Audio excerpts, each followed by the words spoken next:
Hey everybody, welcome to Drive Thru Review 648. Today we're going to take a look at Gugong. This is actually coming out from Tasty Minstrel Games in the US, where I live, but it came out from Game Brewer towards the end of last year, I think, at Essen. Designed by Andreas Stedding, who designed Hansa Teutonica and a couple other games that I've enjoyed. And this game plays 1 to 5 players. It has a very interesting, I would say, new sort of innovative card mechanic, but it's a Euro. You'll be getting lots of points in lots of different ways and kind of managing different tracks and areas on the board, sort of an area control bit and stuff. But the main thrust of the game is this sort of card trading and gifting idea. And unlike most Euros recently, most may not be quite accurate, but it seems like a lot of Euros that I play, they don't even like describe the theme at all, except maybe on the back of the box, if then. They kind of just, you kind of like just take their word for it. This one has like a pretty, a couple of paragraphs of the theme. And what this is sort of you sort of trading favor with different nobles to sort of curry favor and get kind of an advantage over folks. So you're kind of taking these gifts, and that's what the cards are. You're trading them these different sort of areas that have to do with the society at large. So before I talk too much about that bit in the review, I will. Let's jump into the mechanics of it, and then I'll kind of talk more about it. Okay, here you can see the main player board, and you can see these just different kind of action spots. There's a card spot here on basically each of the different actions that you can do on the game. So on your turn, you're going to play a card similar to these out of your hand, take it, and then put the card there, and then keep this one to play on a future round. And then you're going to take the action of that particular area as you play the card, as well as possibly trigger some extra actions. That's the whole game. You're going to do that over 4 rounds.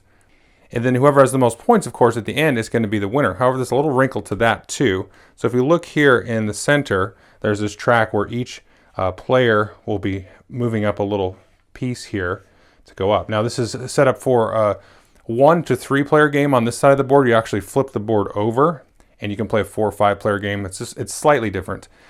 But the one trick to remember here with this particular track is if you do not get your character here all the way to the top, let's say the blue player just missed it there, then they're going to score 0 points for the entire game.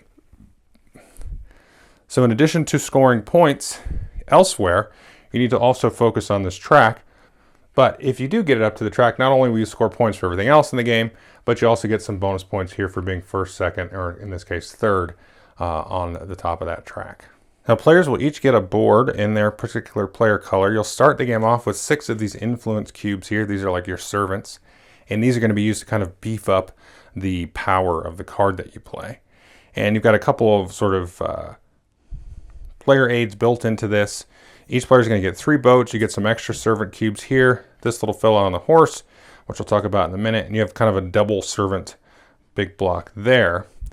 Now players are also going to start with a hand of their own cards. Now the cards that I set up there on the main board over here, those are always the same set of cards to start the game. It's randomly decided where they end up, but it's always that same set of cards. And then you're also going to have here, based on the number of players, a certain set of cards as well. So you can see these little fans here in the upper right. So the first player, the start player, will get this one with the 1 wedge. Then the second player will get this one with the 2 wedges and so on. So let's say I'm the start player. I'll start with these 4 in my hand, and then I'll go and play one of these cards on the board and then take the other card back and put it face down in my discard pile. So that will start to make up my hand for the future round there. Now the other thing to keep in mind is the number of these cards is very important, not only in terms of when you play them and how you can activate them, but also at the end of the round. So at the start of each round, including the first round of the game, you're going to roll these 3 dice. And you're going to get bonuses for having cards in your hand or in your discard pile at the end of the round that match these 3 numbers. In this case, we got a 1, 3, and 2 6s. So not only do you have to figure out which cards you want to play and for what actions, but which card you're actually going to end up picking up. So let's work down from the top of the board here, and we can take a look at the different actions and how it works. So let's say we wanted to take this kind of travel action here at the top of the board. But what you're going to do is you need to play a card, and let's say we're going to play this 5, and we'll do this action here, and then we pick this card up and of course put it face down in our discard pile. But We can do that because the number on the card that we played is higher. If the number on the card we played is equal to or lower, like this 4 and the 2, then as a cost, you have to pay 2 of the servants off of your player board and put that into your supply. But let's forget about that for now. Let's go ahead and play this one here. Put that down. And then take this card and we'll put it face down. And then we can see, okay, we can do one of these two things. We can either activate our little traveler, or we can pay 2 extra cubes and activate and move that traveler twice. So to start the game, you don't have the traveler on the board, but you can pick a spot. Let's just choose this spot here. So we're going to put him there, and then we're going to take this and we're going to get the reward for it, in this case, which is a new influence cube back into our main supply on our player board. If I'd have paid 2 cubes, I could have put it there and then moved it along the path. Now you can always skip over spots that are empty. So let's say we had cleared these out. If you're moving through here, you just skip through them and go to the next spot that has a token. And if there's another player's little horsey guy, you can just move through them as well. And then this whole supply here will replenish out of these 2 discard piles you can see there, or excuse me, draw piles, and we're going to fill up the empty spaces of this at the end of the round. Now the next spot we can do is, here's the Great Wall of China here. And so if we played a card out like so, let's say we played this 4, in this case it's lower than the 6, so we've got to pay, again, 2 cubes out of our supply off to the side of our player board to be able to play that. So let's say we went ahead and did that, although that probably wouldn't be ideal.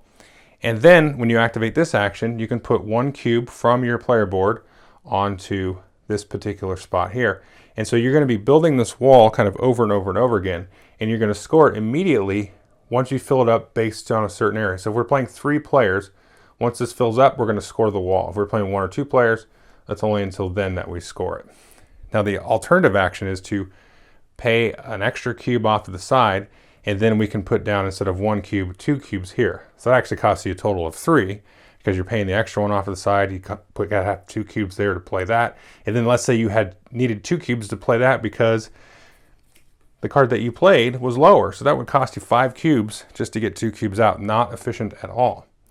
Now the other thing you're going to notice here is sometimes these cards have a little icon there, and that means you get to activate, before you do the action of the spot that you're on, the matching action space. In this case, it's this spot here. You can see each of the action spaces has a little icon. So before we built the wall, we would then activate this, and then let's say we're the blue player, we would just move this guy up. Because you can see when you activate this spot, just for doing nothing, or for just playing the card or activating it, you get to move your guy up. You can also pay 2 cubes to actually move 2 spaces up, and then move 1 spot up the influence track. Now it is possible, let's say we had played this card here on its own matching spot, we'd actually end up doing this spot twice. We'd do it first for this, and then again for playing the card on that particular spot. Now I should say there are also some cards that'll give you a bonus besides activating another spot. Like this one will just give you an influence cube back into your supply on your player board. So what's the influence track? Well, that's over here. So when you activate the influence track, you're going to just move your influence marker up 1 spot. That's the first option. And if you do that and you're the first person to do it that round, you're going to take this token, and that's going to make you the start player on the next round. There's another token here that will deal out at the start of the game. And then at the end of the round, whoever has this token will then take the start player token for the next round, and then we'll put this back on here. For again, the first player to activate this spot will get that on the next round. Now the other option here, instead of moving 1 space and taking the start token if it's there, you can pay an extra cube and then move up 3 spots, 1, 2, 3, on the influence track. And this has to do with scoring the wall, which I'll talk about in a minute because it's not complicated, but it's just going to break my train of thought here. So that's how you do the influence track. So we got 2 more spots to look, or 3 more spots to look at. Now here, if we played a card here and activated this spot, then you can pay X number of cubes to get a jade. Now they start off kind of cheap, so you can get 2, 3, 4, but there's a limited amount at those lower costs. So once these kind of run out, then you can go here, but you've got to pay 5 cubes to take a jade there. And jade is used sometimes with different scoring bonuses, and at the end of the game, you're going to get some scoring bonuses just for having a different number of the jade. Speaking of scoring bonuses, we have this section over here, and when you play a card here, you can pay a certain number of cubes to activate these kind of different special abilities. But the amount is going to vary. So you can see here at the bottom, we have these cost 1 cube. If you move up here, these two cost 2 and these two cost 3. You always have 2 level 1s, 2 level 2s, and 2 level 3s, and there's a mess of these, so these are going to be different each game. So first, let's look at the level 1s. If I just went here first, I would pay 1 cube off of my board, and then I would pay another cube, of course, to occupy this spot. So the level 1s are always at the start of round abilities. So if you've got a cube here, not only do you immediately score the points, which I should say, whenever you put a cube on these spots, you score 2 and 3 points and so on. You also get an ability. So this one is you can move your influence marker 2 spaces on the track at the start of each round. So this is good to go there first. This spot here, you can actually swap a card in your hand with a card that's on the main game board before we start taking actions. Now the other thing to keep in mind is if there's already a cube on a spot, you've got to pay the cost here, but then you have to pay 1 cube per other player cube that's already in that spot. And of course, you can't have more than 1 of your own cube in a particular spot. So if for pink were to go here, they'd have to pay 1 cube for the cost, and then 1 cube because blue already had one there. If red was going to go here, they'd pay 1 cube for the cost, and then 2 cubes because there's already 2 people there. So it costs them 3 total cubes, plus the cube to actually mark the spot with. Now the level 2 abilities are little trigger abilities. So if you have this spot here, this allows you to actually swap cards even if they're tied without paying the 2 cube penalty. So that's a good one to get. This one here is if you take this particular action, which happens to be the action that we're currently on right there, then you can actually do so at a cost of 1 less cube. And there's a various different sort of in-game abilities like that. And finally, the 2 level 3 abilities are end-game points. So here you can actually get 2 points per jade that you have. And this one is you get 1 point for every 3 points that you scored during the game, up to a max of 10 bonus points there. And this one, of course, is a max of 10. And again, there's a variety of these different abilities and end-game bonuses. So each game you should have a little different configuration. Now the final spot here is a sort of shipping action on the river. On the other side of the board, there's actually 2 separate rivers you can play into, but on this side, there's only 1. When you take this action, you can put a cube onto a ship, and then you need a cube, of course, to do that. And if you wanted to, you can pay a cube, and then you can, in that case, put 2 cubes on here. And then you can optionally also move a ship that you may have on this board, either the one you just put on there, if you just put one on there, or maybe you just put cubes on a ship you already had. So it's possible to have multiple ships out here. And then you can either move it or leave it where it is. Now, once you have 3 cubes on it, you can then take the bonus, and there's 3 different bonuses here. So you can get 4 points, you can get an extra card, or you can get your double worker there. Now when you choose to score that bonus, you're going to pull the ship off of the board and put it here. You're going to put all the cubes except for 1 into your off player board supply and take one of those cubes and mark which of the bonuses you got. So you can see you can take the 4-point bonus thing 3 times. You can take the extra card here twice. And of course you can take the double worker here once. And when you take him, he goes right into your main board supply. And you'll notice that you're actually losing cubes permanently when you mark these bonuses. And the other thing you have to keep in mind is also that these ships here will move at the end of the round, and they may move off the board over there at the end of every round. So you got to kind of watch where they're at as well. So it's worth noting that this double worker is very useful because when something like you want to put 1 cube out or whatever, maybe you want to put a cube on a ship, or maybe you want to put a cube on a wall, this only costs you effectively 1 cube. So if something says put a cube out, you can put this giant cube out, and then that will just count as the 1 move, but take up 2 spaces. And if you want to take a card, there's always this deck of cards here off to the side. These have these little yin-yang symbols on there, and then these you'll then add into your discard pile. So effectively, you're going to get more actions per turn because you'll always have kind of +1 card or +2 cards from taking that bonus, which is pretty useful to have for sure. Extra actions is always good. And extra cards are also good because remember how I told you that if you wanted to play a card that was less than or equal to the card that's on the board, the action you want to take, you can of course pay your 2 servants, but you can also then discard a card from your hand into your discard pile instead of the 2 servants. So it's also good to have extra cards for that. The other thing you can do, of course, which I didn't mention earlier, was you can just, instead of taking the action, you can just say, I'm just going to swap these 2 cards. Put that card there, take this, put it in my discard pile, and then that's it. I don't get to activate any actions or anything like that. But again, you might do that because of the bonus dice up there, and you might want a particular card in your hand. So let's talk a little bit about some of the scoring bonuses. First off, at the end of the round, you're going to get an extra servant into your supply based on the number of matches of cards in your hand that match the dice that were rolled. And then each player here is also going to get a basic income. You can see, of course, you start the game with 6 cubes in your board supply, then you get 4, 4, and 4. Well, that's going to be added to by these extra dice here if you have matches there.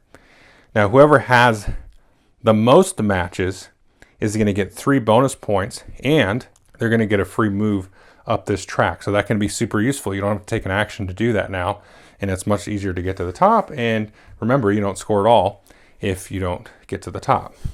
Now, the other way you're going to score during the game here is on these Great Wall spot here. So once again, this wall fills up, then you're going to immediately score it. Whoever has the most cubes out here is going to get 3 points again and the free move up the track.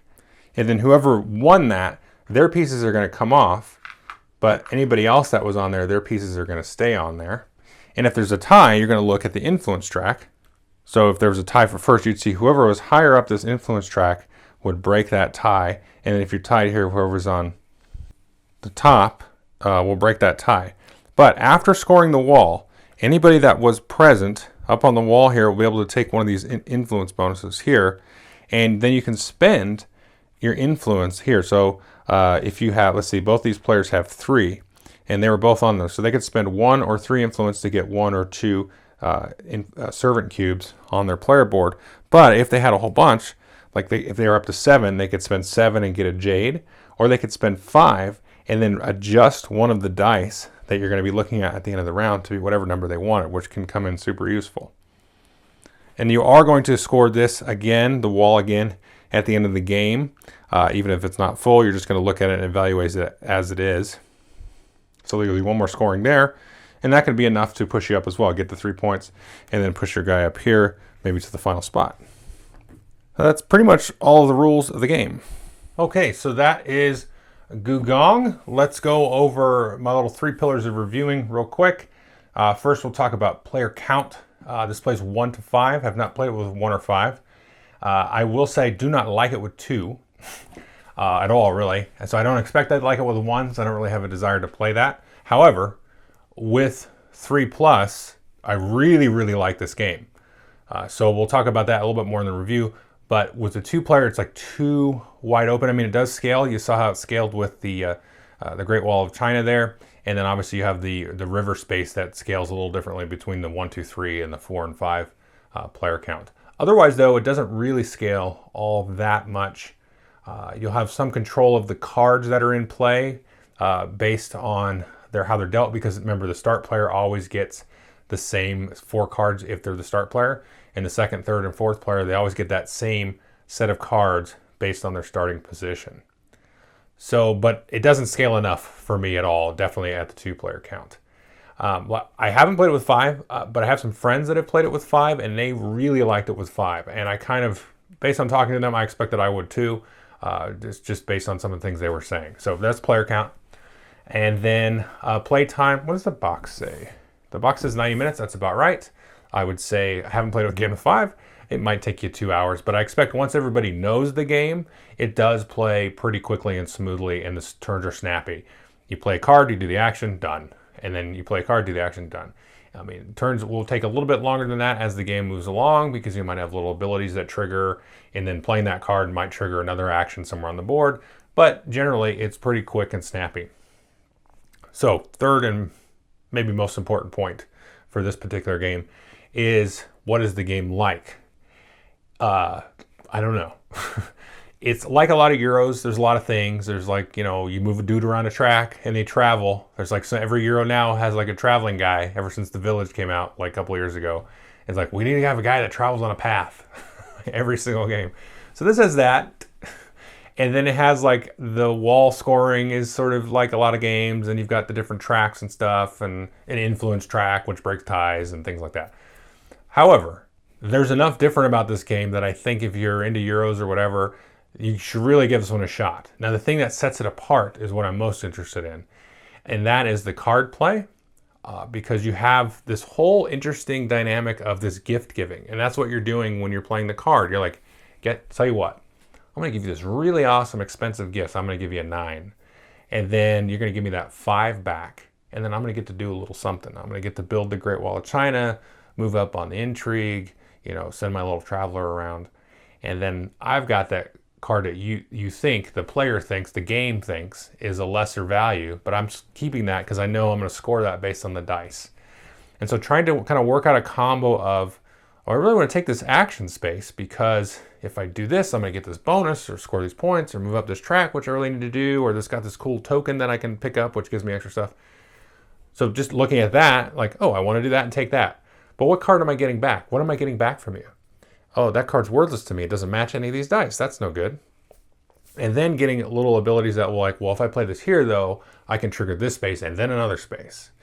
And then really looking and watching what the other players have. So you kind of know like what cards are out there. If you noticed during the walkthrough, you take the cards that you get and you put them face down in your discard pile. And the rules say nobody else can look at them, but you can look at them. But you can kind of keep track, right? If you're keeping track and you kind of play the game a few times and you get a watchful eye, you'll know that how many like 6s are out there. Now the other kind of interesting wrinkle with that is the 1 and the 9. So the 9 card is the largest number in the game. So the 9 will trump anything except another 9. Except the 1. The 1 card special ability is it beats the 9. So the 1 will always beat the 9. And of course, everything else will beat the 1. So timing when to capture that 9, which you then know you can use pretty much anywhere else to do whatever action you want. But then if you do that too early, if you put the 1 out and capture the 9, you're just going to let somebody else do whatever they want because you just put a 1 out there and anything can beat a 1. So there's this whole like dynamic and interaction there of these kind of goods and gifts and everything kind of swapping hands. That's really, really neat. And I also like the track I talked about at the beginning of the walkthrough where you move up it and it doesn't do anything for you. You just have to move up it. If you don't get to the top, you get 0 points for the entire game. I really like that aspect too. A lot of times games will have that where you kind of have to move up the track to get different abilities and stuff. And then they give you like all those bonus gifts and things. And you get extra money or special jewels and stuff when you move up. Not this one. This one is just like, you got to move up here or whatever. I'm not even talking to you. So I like that. It's a kind of a breath of fresh air a little bit where it's like, yeah, we're showering you with these bonuses and you just like, well, I might as well do this now. I need to do it anyway, but I get a bonus here. So I'm going to do it anyway because it's good now. It's like, no, you gotta, this is not baloney here. You've got to, present an audience to the emperor, and that's what that spot is. You got to send kind of your envoy to the emperor. Emperor don't care about like showering you with gifts. You got to come to the emperor. So that makes a lot of sense. So I really like basically those 2 key aspects of the game. The rest of it's kind of, it is what it is. It's like you got the intrigue track and all that stuff and bonuses and special abilities you can unlock and all that stuff like that. Which you don't want to ignore for sure, those special abilities that give you trigger actions or stuff at the beginning of the round. The other interesting thing is also figuring out which of the bonuses you get from shipping, because you get the 4 points, whatever, but then you can get the extra cards, which I talked about in the walkthrough are good for discards or even taking extra actions on a turn. And you get that double worker thing that acts as 2 cubes. So that's huge. Like that can come in really handy for like finishing the Wall of China really quickly, or then kind of snowballing your shipping because you're always going to be able to put that double 1 out to get you that much quicker along to the shipping on the river and stuff. And so kind of balancing between all of that, those bonuses on the shipping is really neat. So the game seems pretty kind of tightly balanced between, it's sort of point salad-y, I guess, but it's not really a point salad. It's like an action salad. And trying to juggle that. Okay, I got to do shipping. I need to get these bonuses. I got to get the little bonus creeds in there in the school area. I got to get my envoy up and pushed up that track to the emperor. But it's not just like I get 4 points for doing this and 8 points for this, or this gives me 2 points now with a more bonus at the end of the game. it's a little bit more grounded in the thematics of it, which is the final point, which sets it apart, I think, from these other games. And I'm going to go on slight sort of tangentville and then come back here. So this really reminds me of like lobbyists in government, like modern government, because you're going here, you're kind of trading favors, you're trading actions to try to get some kind of action or bill or project like the Great Wall or the shipping thing or something to go with the creeds, or this little intrigue area over there. It reminds me a lot of that kind of idea.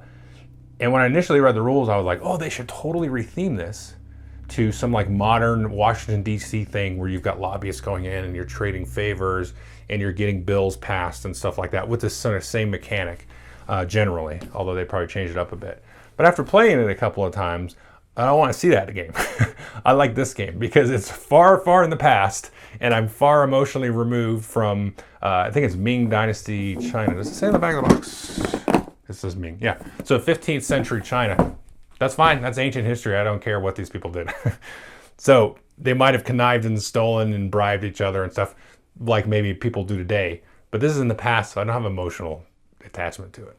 But I really like it because it does kind of elicit that interesting thing. That's kind of how the world works, right? So it's kind of like money is money. You can really see that with this game. So you got government money, you got corporate money, you got merchant money, you got noble money, you've got emperor money, right? All these things, this is money. It's just trading. And none is really one is greater or lesser evil than the other, necessarily. I know that's almost political, but I like that the game kind of plays in that space, though. That's a really cool thing. And I think the mechanics and stuff sort of, they attach themselves to that. Because you've got the expensive gift. I've got to give you the expensive gift, or I've got to send some servants here to do some work for you, some extra influence, some extra thing on the side, take them out to lunch or whatever. And then I can get your crappy gift, quote unquote. But I know this other dude needs a gift because of the dice. Or I know that I can get this other action or something out of it. Like, I know that the gift isn't intrinsically as valuable as the gift I'm giving you, but it has other worth and other value that I can go use and then, pawn off on these other folks down here. So that kind of interaction and spinning, and then keeping the players are like very removed as far as their avatars existing in the game, but they still have that agency and that placement because you're watching all the other players' cards. So, the guy that's trying to lobby for the defense contract versus the lobbyist for the environment or whatever, they have different goals. They're not directly like necessarily competing with each other and interacting with each other, but they're competing for mind share. They're competing for dollars and budget amounts and all that stuff. So again, that's kind of an emotional modern thing. But if you kind of take it and shift it back in time, where this world is basically relegated and doesn't exist anymore to a certain degree, then it makes it a little easier to digest for me anyway. So I really like this game because I love the space that it plays in thematically with what a valuable is. And, is it valuable here? Is it valuable today or less tomorrow? Whatever. That's a cool thing. And then it really spins itself up into just sort of basic mechanics. Who has the 6? Who has the 9? Who has the 1? Does the 1 already been played? So it gets that sort of very highfalutin nonsense and then boils it down to a bunch of numbers and cards. So there you go. That's Gugong. Definitely high recommend. You need more than 3 because if you don't, more than 2. If you have 2, then you kind of lose all of that stuff I just talked about. So there's not really that intrigue of the other players kind of spinning everything up and really trying to time your card play. Right, it's a little too wide open with 2. But yeah, so 3+, definitely take a look at this. And according to some of my friends, it really works well at 5, and 5 is a tough player count. So I don't want to misrepresent myself. I haven't played it with 5, but I take these folks, my friends that I play games with, and so we what it is what it is. So it's like we don't always like the same game, but when we do like something, we're able to talk about it in a smart way. So yeah, I would guess 95% of it's going to work good with 5. So there you go, Gugong. Thanks.